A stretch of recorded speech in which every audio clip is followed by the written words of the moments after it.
మగవులు మెచ్చే ఆషాఢం sale Chennai shopping mall ఆడి KG sale.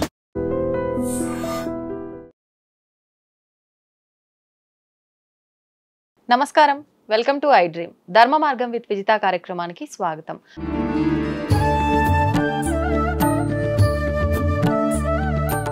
నమస్కారం అండి. శ్రీమాత్రే నమః. మనకి శ్రావణ మాసంలో ప్రారంభ రోజుల్లోనే నాగుల పంచమి అని, గరుడ పంచమి అని చెప్పి ఒక విశేషమైన రోజు వస్తోంది. ఆ రోజున ఎటువంటి విధి విధానాలు ఆచరించాలి? ఆ రోజున అంటే ఉపవాసం ఉండాలి అని అంటారు, ఉపవాసం అవసరం లేదు అంటారు, పుట్టలో పాలు పోయాలి అంటారు, జంట నాగులకు పోయాలి అంటారు. అంటే రకరకాలుగా వింటూ ఉంటాము. అసలు వాస్తవం ఏంటి? మనం ఏ రకమైన కార్యక్రమాలను ఆచరించాలి? తప్పకుండా. నమో అస్తు సర్పేభ్యో ఏ గేజ పృథివీ మను ఏ అంతరిక్షే ఏ దివితేభ్య సర్పేభ్యో నమః. ఇది నాగదేవత యొక్క మంత్రం. ఈ మంత్రం విన్నా కూడా ఒక విశేషమైనటువంటి ఫలితాలు వస్తాయని విన్నా కూడా అంటే నాగదోషములను తీయగలిగినటువంటి మంత్రం అన్నమాట. అందువల్ల ఇది అందరూ శ్రవణం చేయాలి అని చెప్పి. అయితే ఇక నాగుల పంచమి, గరుడ పంచమి అనేటటువంటిది, దీనికి రెండు రకాల పేర్లు ఉన్నాయి. అయితే ఇది నాగపంచమి ఎందుకైంది, గరుడ పంచమి ఎందుకైంది అనేది మనం పురాణాంతర్గతంగా మనం తెలుసుకుంటే, గరుత్మంతుడు యొక్క జననం వింటే విశేషం అని చెప్పారు. దాన్ని చాలా తక్కువలో మనం చెప్పుకునే ప్రయత్నాన్ని చేద్దాం. మనకి కశ్యప ప్రజాపతి అని, ప్రజాపతుల్లో చాలా ముఖ్యమైనటువంటి కశ్యప ప్రజాపతి, చాలా మందికి కాశ్యపస గోత్రం అంటారు.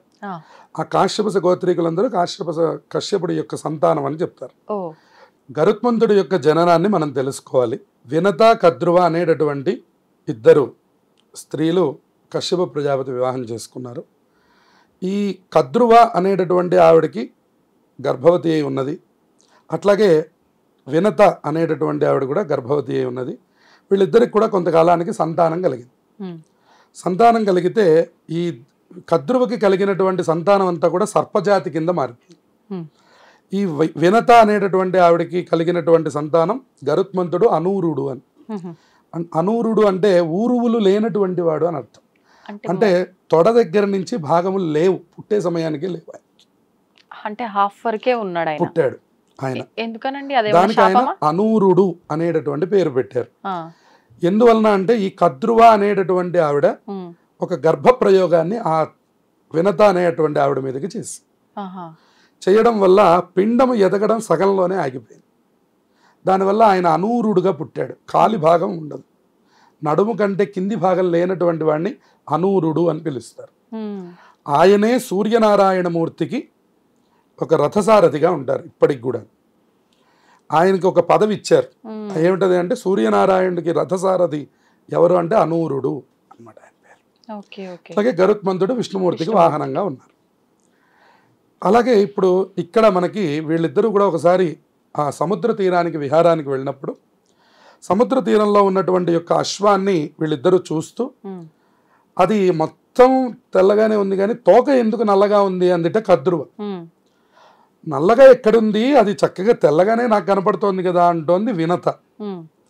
కద్రువ అన్నదిట దాని తోక నల్లగా ఉంటే నువ్వు నాకు దాస్యం చేయాలి, ఒకవేళ తెల్లగా ఉంటే నేను నీకు దాసిగా ఉంటాను అని చెప్పింది ఆవిడ. చెప్పేసరికి ఆవిడ అన్నదిట అలాగే చూద్దాం పదా అని చెప్పాను. దారిలో ఈ సర్పజాతికి సంబంధించినటువంటి ఆ పాములు అలా వాళ్ళందరూ కూడా వస్తున్నప్పుడు వాళ్ళ పిల్లల్ని అడిగిందిట, నేను ఇప్పుడు కనుక అది తెల్లగానే ఉంటే ఆవిడకి నేను దాస్యం చేయాలి, నేను ఆ పని చేయలేను, అందుకని మీరు వెళ్ళి ఆ తోకని చుట్టుకోండి, నేను అప్పుడు ఆవిడకి దాస్యం చేయాల్సిన అవసరం ఉండదని చెప్పాను. వెంటనే ఈ అసుర సంధ్య వేళ వాళ్ళు చూడడం వల్ల దూరంగా ఉన్నటువంటి యొక్క గుర్రం యొక్క తోకకి ఈ పాములు చుట్టుకొని ఉన్నాయి.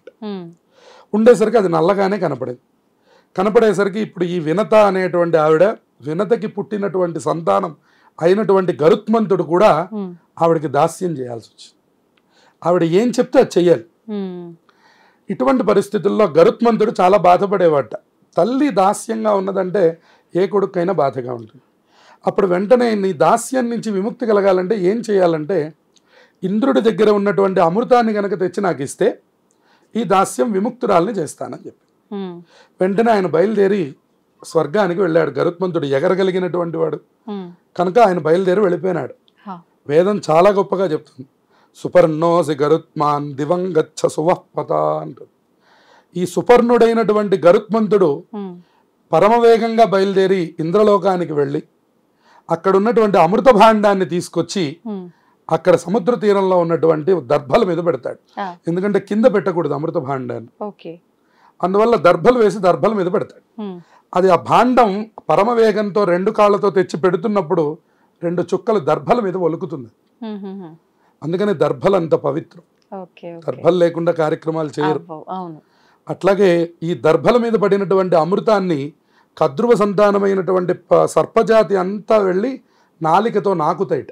కింద పడినటువంటి దర్భల మీద పడింది. దర్భ చాలా షార్ప్గా ఉండడం, చాలా కొసగా ఉండడం వల్ల నాలిక చీలి 2గా మారిపోయింది. ఎప్పుడైతే అది అమృతాన్ని తీసుకున్నాయో ఈ సర్పజాతి, ఇక ఇది అంతరించిపోకూడదు. వెంటనే ఈ వాసుకి ఇట్లాంటి కొన్ని 8 సర్పజాతులు వచ్చి ఆ అమృతాన్ని గబగబా నాకేసినాయట. నాకేసి ఎప్పుడైతే ఈ కద్రువని తీసుకొచ్చి ఈ అమృత భాండం చూపించే లోపుగా ఈ సంఘటన జరిగిపోయింది. ఇవి తీసుకోవడం అమృతం తాగేయి, అమృతం వల్ల చీలుకున్నటువంటి దర్భల మీద ఉన్న నాలుక 2 అయింది కాబట్టి ఇప్పటికి కూడా సర్పజాతికి 2 నాలుకలు ఉంటాయి. అది బయటకు అన్నప్పుడు మనం చూస్తే 2 నాలుకలుగా కనపడుతుంది. అవి అలాగే ఉండిపోయినాయి. ఎందుకంటే అమృతత్వం అది అలాగే ఉండిపోతుంది. సరే, అమృత భాండాన్ని చూపించారు, వెంటనే అది అదృశ్యం అయిపోతుంది, ఎక్కువసేపు ఉండదు. ఆ కద్రువకి చూపించి వీళ్ళిద్దరూ దాస్య విముక్తిని పొందారు. పొందినటువంటి తర్వాత గరుత్మంతుడికి తపస్సు చేసి సర్పజాతిని అంతం చెయ్యాలి అనేటటువంటి వరాన్ని పొందాడు గరుత్మంతుడు. ఎవరి ద్వారా? విష్ణుమూర్తి ద్వారా. గరుత్మంతుడు సర్పజాతిని అంతం చెయ్యాలి అని నిర్ణయించుకొని ఆ సర్పజాతిని ప్రతిరోజు నేను ఆహారంగా తీసుకోవాలి, నాకు సర్పజాతి ఆహారంగా కావాలి అని కోరుకున్నాడు. ఆయన తథాస్తు అన్నారు. అప్పుడు ప్రతిరోజు ఒక సర్పాన్ని గరుత్మంతుడు తీసేసుకుంటూ ఉన్నాడు. కొంతకాలానికి అసలు సర్పజాతి మొత్తం అంతరించిపోతుందేమో అనే పరిస్థితికి వచ్చేసారు. దానివల్ల అప్పుడు మళ్ళీ సర్పజాతిలో ఉండేటటువంటి అష్టనాగులు అంటారు అన్నమాట. వీళ్ళు ఆ యొక్క మళ్ళీ ఆయన పరమశివుడి గురించి తపస్సు చేశారు. చేసి మొత్తం నాగ జాతి అంతరించిపోయే పరిస్థితి వచ్చింది. గరుత్మంతుడు రోజు మమ్మల్ని ఆహారంగా తీసుకుంటున్నాడు, అందువల్ల ఇటువంటి పరిస్థితి వచ్చింది, మాకు ఏదైనా అనుగ్రహం చేయండి అని చెప్తున్నా. అప్పుడు గరుత్మంతుడికి ఆ యొక్క మహావిష్ణువుని ఈశ్వరుడు అందరూ కూడా కలిసి వచ్చి, గరుత్మంతుడు ప్రతిరోజు తీసుకోవడానికి వీల్లేదు, సర్పజాతి అంతరించిపోవడానికి వీల్లేదు, సర్పజాతి కూడా ఏకోత్తర వృద్ధిగా కలగాలి, ఎందుకంటే సర్పముల వల్ల చాలా ప్రభావాలు మనుష్యుల మీద ఉన్నాయి. అందుకనే మనకి సర్పబలి, సర్పదోషములు, ఆశ్లేష బలి ఇత్యాదులన్నీ జరుగుతూ ఉంటాయి. ఇదివరకు మన సర్పమును చూడడం చాలా ప్రత్యేకంగా భావించేవారు. దేవతా సంబంధమైనటువంటి వస్తువులు, దేవతా సంబంధమైన విషయములు ఉంటే గానీ అసలు సర్పముల యొక్క దర్శనం మనకు కలగదు. అంత త్వరగా ఎవరికి పడితే వాళ్ళకి పాము కనపడుతుందా అండి? కనపడదు. ఎంత మీరు అడవుల్లో సంచరించండి, చిటుకు చిటుకు పాములు మీకు కనపడవు, చాలా తక్కువ కనపడతాయి. ఎవరికి కనిపిస్తాయన్నారు? అది దేవతా సంబంధమైనటువంటి వాళ్ళకి మాత్రమే కనపడుతుంది. అది చాలా అరుదు. ఇప్పటికి కూడా సర్పజాతి చాలా తక్కువ, అరుదు అన్నమాట. మనకి ఎంతో ఎంతో మనం ప్రయత్నం చేసో ఎక్కడో మనం బాగా మారుమూలకి వెళ్తే కానీ అవి కనపడవు. అప్పుడు వాళ్ళకి వరం ఇచ్చారట సర్పజాతికి, ఇంకా నువ్వు ఇంత ఇదిగా మనం సర్పజాతిని అంతం చేయకూడదు కాబట్టి నువ్వు వాళ్ళ మీద ఉన్నటువంటి కోపాన్ని వదిలిపెట్టి నువ్వు వాళ్ళకు ఒక వరం ఇవ్వమని చెప్పి. ఆ గరుత్మంతుడు సర్పజాతి 2 పుట్టినటువంటి రోజు ఈ శ్రావణ శుద్ధ పంచమి. అందుకని ఆ రోజునే గరుత్మంతుడు వరం ఇచ్చాట, ఇక నుంచి నేను మిమ్మల్ని ఆహారంగా స్వీకరించను, మొత్తానికే స్వీకరించను, మీకు ఏ రకమైన ఇబ్బంది కలగనివ్వను. కానీ నా జాతి యొక్క లక్షణం ఏమిటి అంటే పాము కనపడితే ఆ గర్ద తినేస్తుంది. అందుకని మీరు సుబ్రహ్మణ్యుడి దగ్గర కూడా చూడండి, నెమలి పామును పట్టుకొని ఉంటుంది. మీరు ఎప్పుడైనా సుబ్రహ్మణ్యుడి ఫోటోల్లో చూడండి, నెమలి కాలికి పాము చుట్టుకొని ఉంటుంది అన్నమాట. అటువంటి సన్నివేశాలు కనపడుతుంటాయి మనకి. గర్ద మనం పాముని తినడం స్పష్టంగా చూడవచ్చు, మీరు చాలా చోట్ల అది దర్శనం అవుతుంది. ఇటువంటివన్నీ కూడా తొలగిపోవాలి అని గరుడ పంచమి రోజున ఆ వరాన్ని అనుగ్రహం చేశారు. అందుకని గరుడ పంచమి రోజున కనుక ఈ వ్రతం చేసినా, ఇప్పుడు మనం చెప్పినటువంటి ఈ కథని విన్నా సంతానం అభివృద్ధిగా ఉంటుంది అని చెప్తోంది. అవకాశం లేనటువంటి వాళ్ళు కేవలం ఒక నాగబింబాన్ని పెట్టుకొని కాసిన పాలు పోసి పూజ చేసుకున్నా కూడా మన సంతానం మీద ఉండేటటువంటి దృష్టి దోషములు తొలగిపోతాయి, మన సంతానానికి అకాల మృత్యు దోషములు పోతాయి, అలాగే వాళ్ళ మధ్య ఉండేటటువంటి వైరములు తొలగిపోతాయి. ఇలా అనేకమైనటువంటి ఫలితములు ఆ గరుడ పంచమి రోజు చేసేటటువంటి పూజకి చెప్పారు. అందుకని గరుడ పంచమి రోజున మీకు ఏమీ అవకాశం లేకపోతే పుట్టలోకి వెళ్ళి పాలు పోయమని చెప్పారు.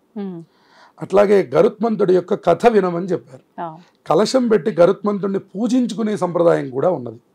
కనీసం మాకు పూజ చేసుకోవడం తెలియదు, మా ఇంట్లో ఆచారం లేదు అంటే ఇప్పుడు మనం చెప్పినటువంటి కథ విన్నా సరే వాళ్ళకి పరిపూర్ణమైనటువంటి గరుత్మంతుడి యొక్క అనుగ్రహం కలుగుతుంది.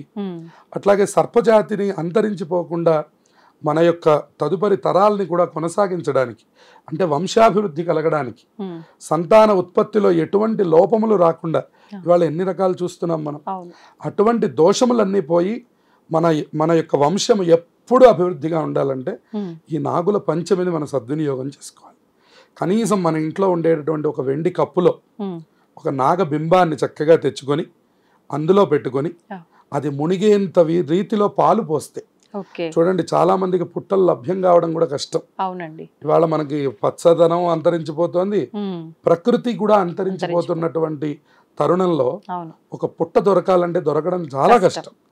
మరి ఇటువంటి సందర్భంలో మేము ఏం చెయ్యాలి అనే ప్రశ్నకి ఒక వెండి కప్పు తీసుకోండి, చక్కగా ఒక నాగబింబాన్ని అందులో పెట్టండి, అది మునిగేటట్టుగా మీరు చక్కగా ఆ నాగ స్తోత్రములు ఉన్నాయి, మానసాదేవి స్తోత్రము, అలాగే సర్పనాగ స్తోత్రము అని ప్రత్యేకంగా ఉన్నాయి, మనకి యూట్యూబ్లో దొరుకుతాయి. అటువంటి స్తోత్రం వింటూనో చదువుతూనో గనక ఆ దేవతలకు పాలు పోస్తే వాళ్ళు మన యొక్క వంశమును మొత్తాన్ని అభివృద్ధి కలిగేట్టుగా చూస్తారు. ఈ గరుత్మంతుడి యొక్క కథ విని 2 అక్షింతలు తల మీద వేసుకున్నా, కనీసం ఇది విని ఆ గరుత్మంతుడికి మనసారా నమస్కారం చేసుకున్నాం. మీరు ఏ వెంకటేశ్వర స్వామి దేవాలయంలోకి వెళ్ళండి, ఎదురుకుండా గరుడాళ్ళ వారు కనపడతారు. అందుకని పాయసం చేసి కనీసం పిల్లలకి పెట్టండి. మీరు ఏం చేయలేకపోయినా ఆ గరుత్మంతుడిని స్మరించి పాయసం చేసి ఆ పాయసాన్ని పిల్లలకి ప్రసాదంగా పెట్టినా కూడా వాళ్ళకి ఆపదలు అకాల మృత్యువులు కూడా పోయి మీ వంశము, మీ పిల్లలు, మీ సంతానము నిరంతరము అభివృద్ధిగా ఉంటారు. ఇది గరుడ పంచమి యొక్క వ్రత కథ ఇప్పుడు మనం చెప్పుకున్నటువంటిది కనుక ఇది అందరూ వింటే సకల శుభాలు కూడా అందరికీ కలుగుతాయి. ధన్యవాదాలండి. శుభమస్తు. తవ్వండి, తవ్వుతూనే శివలింగం సరే దాన్ని అట్లా కప్పేసేయండి, చూపించదండి. కృష్ణ ఇస్ దేర్, మూర్తి పూజ కాదు, సాక్షాత్ బ్రజేంద్ర నందన భగవాన్ ఉన్నారు మూర్తిలో. ఏమీ ఆశించకుండా ఆరాధించే వాళ్ళు కూడా ఉన్నారా ప్రభుజీ? నిజమైన భక్తి అంటే మనకు తెలియదు కాబట్టి